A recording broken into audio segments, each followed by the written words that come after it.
How's everyone doing today? Welcome back to the GSMC Chip Shot Football Podcast presented by the GSMC Sports Network. I'm your host, Manny Maradiege, coming to you guys today on April 11th with some more NFL topics and discussions to go over on today's episode, starting off with a discussion between JJ McCarthy and the top three teams in the NFL draft. I'm going to pose a question just here in a few minutes, and I want to discuss it, break it down a little bit more all around JJ McCarthy and his rise up draft boards.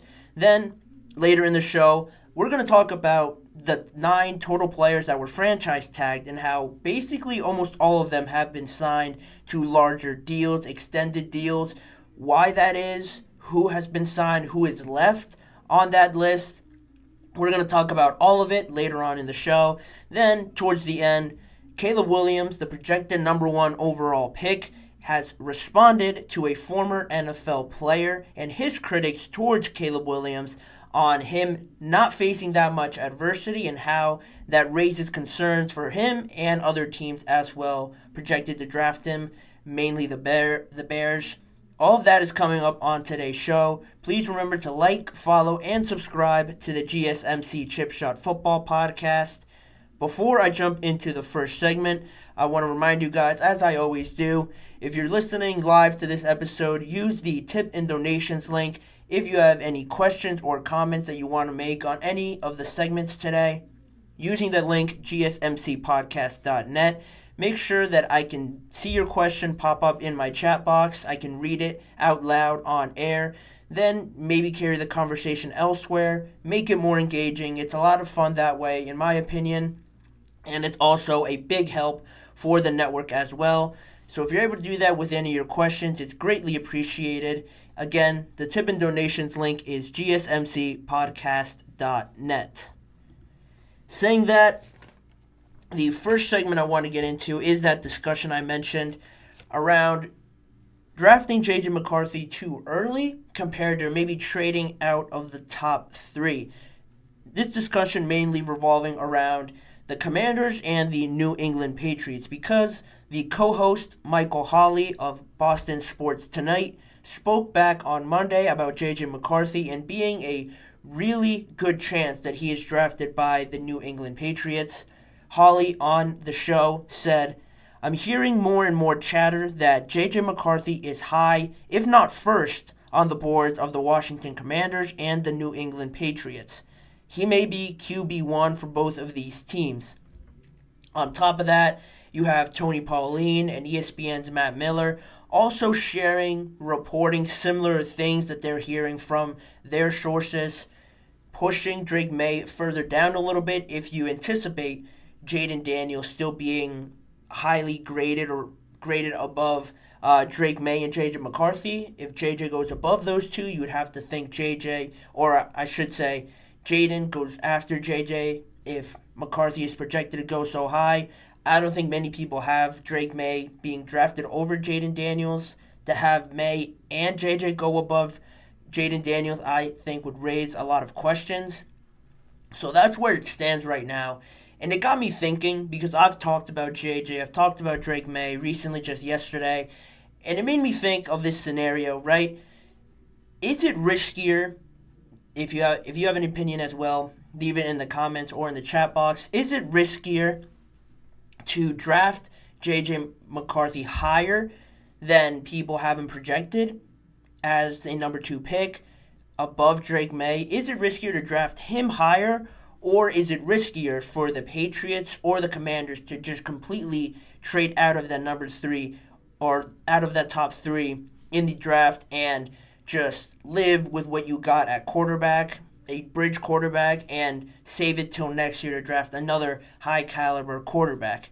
Which scenario poses the greater risk? Which scenario poses the potential worst downfall if it doesn't pan out the way you think? Obviously, the good side about both of those scenarios or trading back is you accumulate more picks, but there's also a huge amount of risk to that, as well as drafting J.J. McCarthy super early. It could work out well.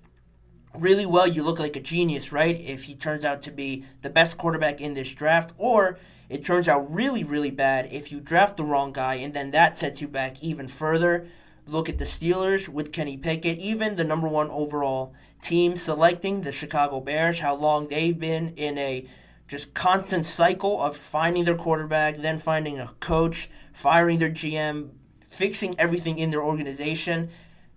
Though it sets you back a good amount by not drafting the right guy. So which scenario do you think is riskier? Well, looking at some of the points and some of the information I gathered, looking at J.J. McCarthy, just comparing him to Drake May and really where they stack up, if you're thinking about drafting J.J. McCarthy above Drake May and Jaden Daniels, over the last 2 years, J.J. McCarthy has put up a total of 5,680 yards compared to Drake May's nearly 8,000 yards. Completion percentage favors McCarthy nearly at a 69%.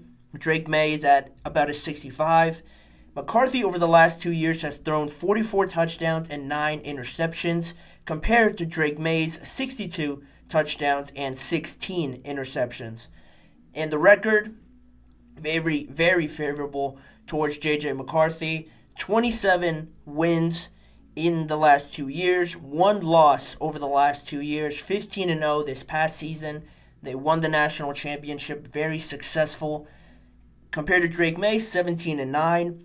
And you look at that, that's very cut and dry if you're just going off of those stats. And then you have to realize, I talked about it yesterday when I was reacting to Merrill Hodges' comments on Drake May. You have to realize that May, in 2022, had a very impressive team, had a very impressive year that year. Clearly the better year in 2022. Then he had a lot of teammates depart, and he still was expected to perform, but with a lot less quality on his team. Was expected to carry that team, and you can say he wasn't ready. Just mechanics-wise is always a thing brought up with Drake May. Experience, age-wise, maturity, all that is brought up when you're talking about Drake May and why he potentially didn't succeed as much last year as he did the year before. Going back to yesterday, Merrill Hodge called him erratic. He's everywhere. He really doesn't look so sure in the pocket and quarterbacking a team as you would hope, in Merrill Hodge's opinion, compared to JJ.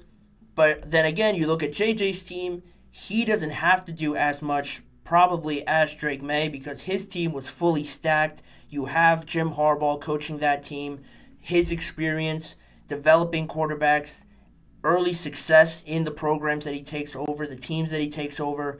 That is a massive help for any young player, any young quarterback to have that voice in your ear, be coached by them, and just lead you to all the success that McCarthy had.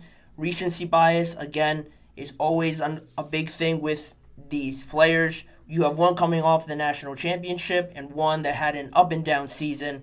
A lot of people are just going to go with the player that had the most success in that program with Michigan, and I wanted to bring that up because I've been hearing a lot about this certain word that people use with JJ, the pedigree that he has, the championship culture that he comes from, the winning pedigree. It's always mentioned in some sort of description when they're talking, anyone's talking about JJ, and I value that. I really do. I think it does make sense, and it does hold a lot of value with me when someone leads his team to success, even if they weren't responsible for winning games all the time, throwing the heck out of the ball and putting up 400, 300-yard games, 4 touchdowns.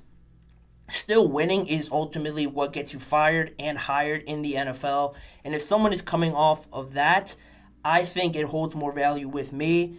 And back to the overall just discussion, where I fall in it, is it riskier to draft JJ higher than he is projected, or trading out of the top 3 to gain more draft capital and try and build a team around, because the teams in the top 3, I've said it before, aren't ready, really, in my opinion, to have a quarterback come in and be successful.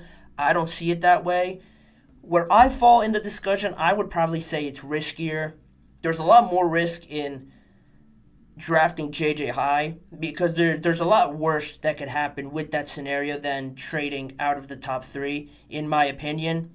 Trading out of the top 3, yeah, you could be bad again, but there isn't a doubt that you're going to get more players to fill out your roster. You're just going to have more quantity and definitely some.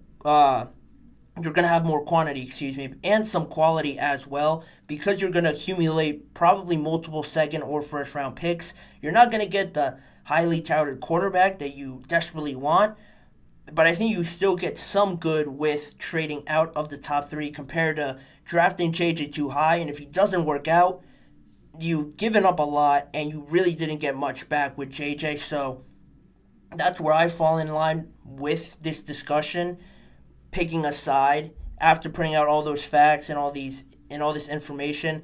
I still think it's riskier to draft JJ that high after all this time because he has risen so late in the combine, pro day, and stuff like that.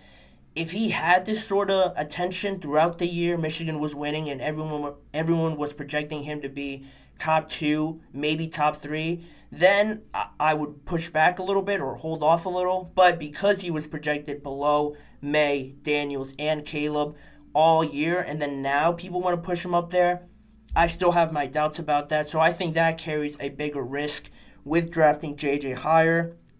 In both situations, you get good and bad, but I think there's definitely more bad coming with drafting JJ too early. Again, I don't have to say how valuable the quarterback position is. Having a good one makes you look 10 times better, and having one that's not as good or taking too long to really develop in the player that you need in a team makes you look a lot worse than you really are. If the rest of the team is great, you look really bad when the quarterback's making mistakes end of the game. At the start of the game, you fall behind a lot in games. It all just piles on if the quarterback's not playing well, which is why people hold so much stock in these top 3 picks, because it can really make or break a situation with any team. A lot of young head coaches with these teams, so that is also another incentive to get this right. A lot is riding on this, and that is why I'm ever so excited to finally get to the draft. We're exactly 2 weeks away. Hopefully, it's going to seem like an eternity, but I'm counting down the days till that finally comes. But again, let me know what you guys think of that topic. Where do you fall on which side I posed to you guys in that question? Leave it in the comments or put it in the chat box live on this episode as well. But we're going to be able to move on after that. And we're going to go to a quick break right now, but there's a lot more to come on today's episode. After the break, we're going to talk about the Green Bay Packers and Lambeau Field, how they want to add another locker room, a potential third locker room to Lambeau Field, and what good can come out of that. What's the potential pushback and hold off on that coming from the board there in Green Bay? I'm going to let you guys know all the details soon after this break. Don't go anywhere. You're not going to want to miss that story.